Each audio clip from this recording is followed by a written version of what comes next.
Magahi star, आशीष यादव, रोहित, रोशन रोही और बहुत सारे। तो कहने का मतलब क्या है कि भोजपुरी इंडस्ट्री में गलत हरकत करना, गलत कुछ नमस्ते।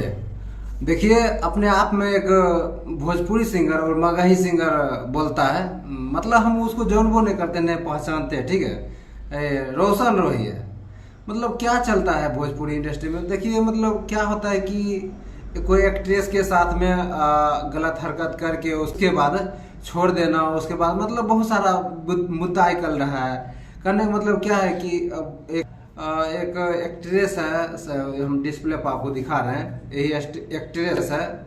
उसके साथ 2 साल के लिए 2 साल जो है मतलब वो क्या कहता है, यौन शोषण किया और क्या क्या मतलब क्या क्या किया है, वो हम मीडिया के अनुसार बताने की कोशिश, जो इंटरव्यू दे रहे थे, ठीक है ना।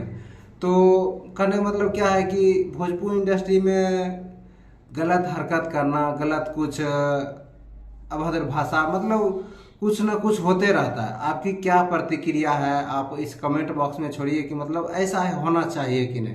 आप दर्शक जनता जनार्दन है, ठीक है ना दोस्त। तो सो फिलहाल इतना ही अपडेट था, हमें लगा कि आपको पहुंचाना चाहिए। मगही स्टार, आशीष यादव, रोहित, रोशन रोही और बहुत सारे हैं, गुंजन भैया हैं, भोजपुरी इंडस्ट्री बहुत सारे।